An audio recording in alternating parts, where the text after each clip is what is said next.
నియోజకవర్గం జనసేన పార్టీ సమన్వయకర్త బొబ్బేపల్లి సురేష్ నాయుడు తిరుమలమ్మ పాలెం నందుగల కల వంతెనను పరిశీలించారు. వంతెన నిర్మించకపోవడంతో ప్రజలకు రాకపోకలకు ఇబ్బందులు ఏర్పడుతున్నాయి. వాటిని పరిశీలించి తదనంతరం మాట్లాడుతూ 2018 సంవత్సరంలో నేటి శాసనసభ్యులు ఆనాటి మంత్రి సోమిరెడ్డి చంద్రమోహన్ రెడ్డి 13 కోట్ల రూపాయలతో హై లెవెల్ వంతెన నిర్మాణానికి శిలాఫలకం వేశారని, 2019లో వైసీపీ ప్రభుత్వం రావడంతో హై లెవెల్ వంతెనకు అనుమతులు నిలిపివేశారని, ఆనాడు జనసేన తెలుగుదేశం పార్టీలు పెద్ద ఎత్తున ఆందోళన నిర్వహించిన సందర్భంలో ఆనాటి ముఖ్యమంత్రి జగన్మోహన్ రెడ్డి సర్వేపల్లి పర్యటన సందర్భంగా 13 కోట్ల రూపాయలతో హై లెవెల్ వంతెన నిర్మిస్తామని ప్రకటించారు. కానీ గత ప్రభుత్వంలో మోక్షం లేక తిరుమలమ్మ పాలెం వంతెనకు కేటాయించిన 13 కోట్ల రూపాయలు ఎటు వెళ్లాయో తెలియక ఉన్నామని, ఈ విషయం స్థానిక శాసనసభ్యులు సోమిరెడ్డి చంద్రమోహన్ రెడ్డి దృష్టికి తీసుకువెళ్లి వీలైనంత త్వరలో హై లెవెల్ వంతెన నిర్మించడానికి కృషి చేస్తామని అన్నారు.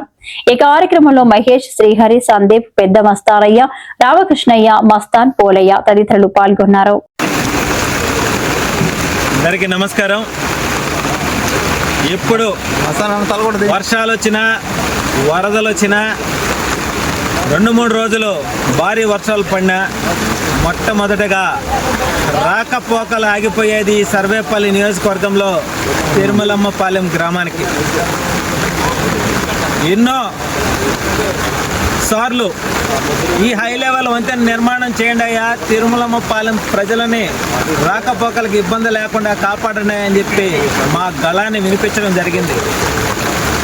గత 5 ఏళ్లలో 2 సార్లు, 3 సార్లు, 4 సార్లు కోట్ల రూపాయల గ్రావెల్ తరలిపోతుంది. దాంట్లో 5 ఎకరాల గ్రావెల్తో అయితే ఈ రోడ్డు, ఈ వంతెన నిర్మాణం జరగద్దని చెప్పాం. ఆనాడు ఏదైతే thermal power plant Damodaram Sanjay thermal power plant 3వ గ్రిడ్ ఓపెనింగ్కి ఆనాటి ముఖ్యమంత్రి వైఎస్ జగన్మోహన్ రెడ్డి వచ్చినప్పుడు ఈ సర్వేపల్లి ఆనాటి శాసనసభ్యుడు గోవర్ధన్ రెడ్డి గారు పాపం 11 కోట్లతో ఈ హై లెవెల్ వంతెన నిర్మాణం చేస్తామని చెప్పాడు. సరే చూసాం, 1 నెల, 2 నెలలు, 3 నెలలు, 6 నెలలు, సంవత్సరం, మళ్ళీ స్పందన లేదు. మళ్ళీ వచ్చాం, అయ్యా ఈ హై లెవెల్ వంతెన పరిస్థితి ఏందని. వెంటనే 13 కోట్లతో ఈ హై లెవెల్ వంతెన నిర్మాణం జరిగిపోద్దని చెప్పాడు. మళ్ళీ చూసాం 2024 ఎన్నికలు కూడా వచ్చాయి. ఆ 13 కోట్లు ఈ వాగులు ఎక్కడ కొట్టుకోపోయినాయో తెలియదు.